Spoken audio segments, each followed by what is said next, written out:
کسی گاؤں میں ایک بھولی بھالی بطخ رہتی تھی. ایک دن نہانے کے بعد تالاب سے نکلی اور کنارے آ کر بدن سکھانے کے لیے پر پھڑپھڑانے لگی. یکایک اس کے پر کانٹے دار جھاڑی میں الجھ گئے. پر چھڑانے کی کوشش میں اس کا سارا بدن بری طرح الجھ کر رہ گیا. اتنے میں چند مرغیاں ٹہلتی ہوئی دانا چگتی ہوئی وہاں آ پہنچی. بطخ انہیں دیکھ کر بڑی عاجزی سے بولی, بہنوں میں اس جھاڑی میں بری طرح پھنس گئی ہوں, خود سے نکل نہیں سکتی. خدا کے لیے میری مدد کرو اور مجھے اس مصیبت سے نکال دو.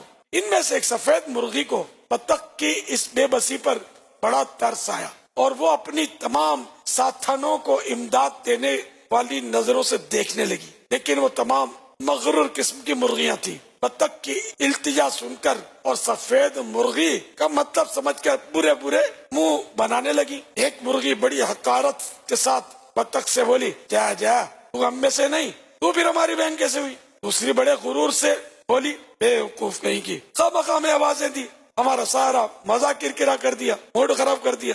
سفید مرغی اپنی ساتھنوں کو سمجھاتے ہوئے بڑی نرمی سے بولی, اس بیچاری کی جان خطرے میں, اس وقت ہم بہت ساری ہیں, کوششیں کریں تو اس کی جان بچائی جا سکتی ہے. ایک مرغی بولی, یہ نہ اپنی برادری کی ہے نہ اس سے ہماری کوئی جان پہچان ہے, بھلا اس کی مدد کر کے ہمیں کیا ملے گا؟ سفید مرغی مزید سمجھاتے ہوئے کہنے لگی, ٹھیک ہے یہ ہماری برادری کی نہیں, لیکن ہماری طرح اللہ کی مخلوق تو ہے.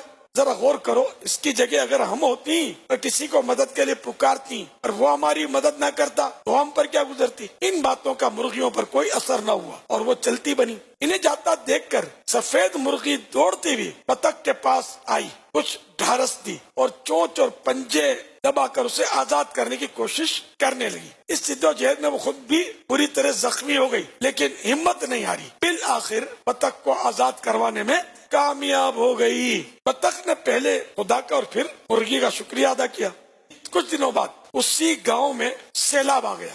سارے گاؤں میں افراتفری مچ گئی. دوسرے جانداروں کی طرح مرغیوں میں بھی بھگدڑ مچ گئی, جن میں وہ سب مغرور مرغیاں اور رحم دل سفید مرغی سبھی شامل تھی. جان بچانے کا کوئی راستہ نظر نہیں آ رہا تھا. آخر وہ پھڑپھڑاتی ہوئی ایک درخت پر پہنچ گئی. ہر طرف پانی پانی دیکھ کر بڑی گھبرائی اور انہیں چاروں طرف اپنی موت نظر آنے لگی. تھوڑی دیر گزری تھی کہ وہی بطخ تیرتی ہوئی وہاں آ نکلی اور سفید مرغی کو دیکھ کر اس کے قریب آ کر کہنے لگی, بہن گھبراؤ نہیں, میں تمہیں اس مصیبت سے نکالوں گی. یہ دیکھ کر وہ دوسری مرغیوں کو بڑا پچھتاوا ہوا کہ کاش اگر ہم نے بھی بطخ کی مدد کی ہوتی تو یہ بھی آج ہمارے کام آتی اور ہمیں اس مصیبت سے بچاتی. لیکن اب پچھتائے کیا ہو جب چڑیاں چگ گئی کھیت. مرغیاں یہ سوچ سوچ کر مایوسی میں ڈوبتی جا رہی تھی کہ بطخ نے کمال کر دیا اور مرغیوں کے ناروا سلوک کو بھلا کر کہنے لگی,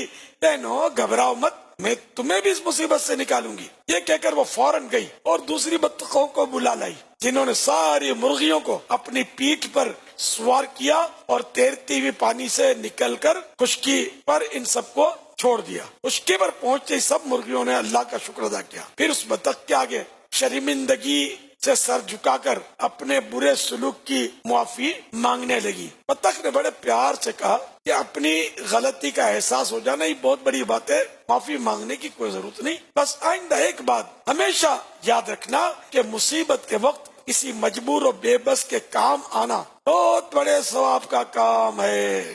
اس فرضی حکایت سے ہمیں بہت سارے مدنی پھول ملے. فرمان مصطفیٰ صلی اللہ تعالی علیہ وآلہ وسلم, جو کسی مسلمان کو دنیاوی تکلیف سے چھٹکارا دلائے تو اللہ پاک اس سے قیامت کے دن کی مصیبت دور فرمائے گا. صلو علی الحبیب صلی اللہ تعالی علی محمد.